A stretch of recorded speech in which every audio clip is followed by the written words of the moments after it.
Okay, so Sabrina Carpenter just dropped what might be the pop song of the summer, and the internet is already doing what it does best, exploding. Her new track Manchild shot straight to the top of the Billboard Hot 100, which on its own would be reason enough for the internet to lose its mind. But that's not why people are talking. Oh no. We're talking thousands of tweets, TikToks, think pieces basically.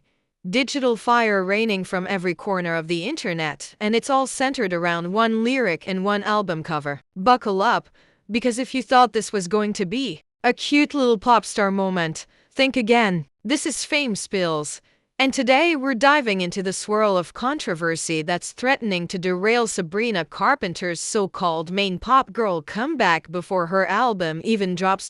So, let's set the stage. It's June 5th. Sabrina Carpenter releases Manchild, the lead single off her upcoming album Man's Best Friend, and boom, instant hit. Fans are screaming, critics are nodding, and casual listeners are vibing. For a moment, it seems like she's about to ride that sweet, drama-free wave of success all the way through summer. But then the internet takes a closer look at her album cover, and that's where the first sparks fly.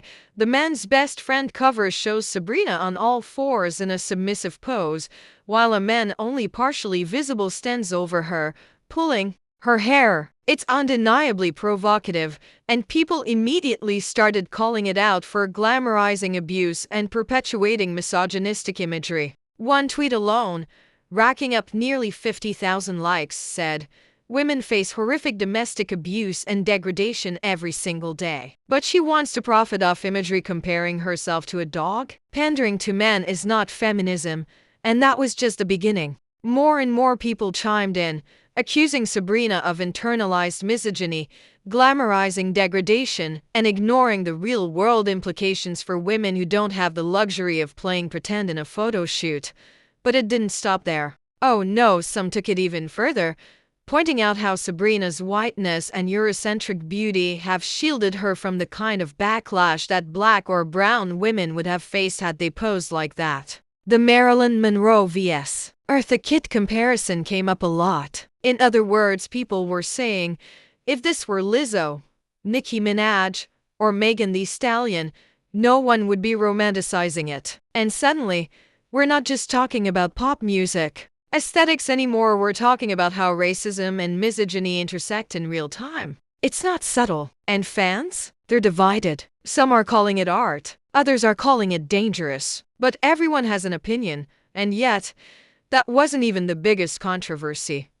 The real storm came from a single lyric in Manchild, and whether you think it's a reach or a real issue, people are not letting this one slide. The line goes, "It's all just so familiar, baby. What do you call it? Stupid? Or is it slow? Maybe it's useless, but there's a cuter word for it, No." Cue the outrage. The word slow in particular? That's what triggered the backlash. Critics, especially disability advocates and neurodivergent creators, called it ableist. And not in a stretching for attention way, but with real, historically grounded arguments. One TikToker broke it down like this, using the term slow, especially alongside stupid and useless, has a long, harmful history tied to how society has marginalized and dehumanized intellectually disabled people. And whether Sabrina meant it that way or not, intention doesn't cancel impact.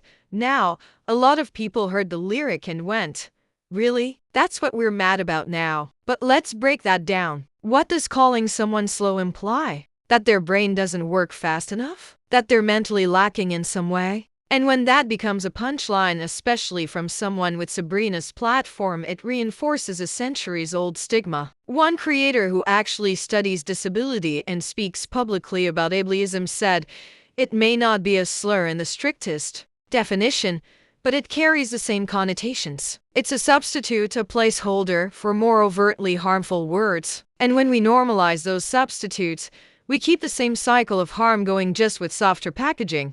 It's not just one or two people saying this. Twitter, TikTok, Newsweek, even mainstream media has picked up the discourse. And some are going further, accusing Sabrina of a pattern, noting she's previously used gay as an insult in older lyrics. And look, we get it. Pop music has always pushed boundaries. But when those boundaries start to cross into reinforcing stereotypes or recycling slurs, that's when the conversation changes. Still, there's a very vocal group defending her. And their argument? It's not that deep.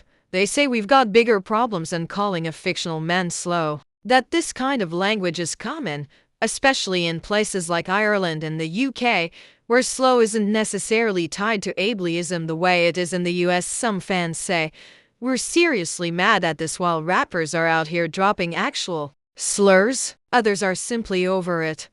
Y'all are just looking for reasons to be offended. And look, there's some truth to the idea that language evolves. The word stupid, for example, doesn't hit the same way it did decades ago. But the question is, has slow evolved in the same way? Or is it still too close to its roots to be reclaimed? That's the tension we're watching unfold right now. Pop culture has always been a reflection of the society it exists in, and this is a mirror we're looking into. Some fans are drawing lines, others are rubbing them out, but no one is looking away. That lyric? That album cover? They've turned man-child into a full-blown cultural flashpoint. Not just about music, but about identity, representation, power, and who gets to say what without consequences. At the end of the day, whether you think Sabrina Carpenter crossed a line or just got caught in the internet's outrage machine, one thing's for sure, she's not skating by unnoticed. This is the cost of playing in the big leagues, of claiming your spot as a main pop girl. Every lyric, every image, every choice analyzed, picked apart, and held up under a magnifying glass. So now I want to hear from you. Do you think the backlash is justified? Is slow a harmful word in this context?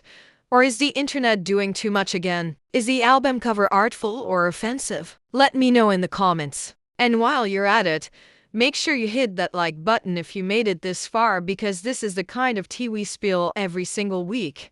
I'm signing off for now, but you already know, the story doesn't stop here. So until next time, stay curious, stay critical, and keep sipping the fame.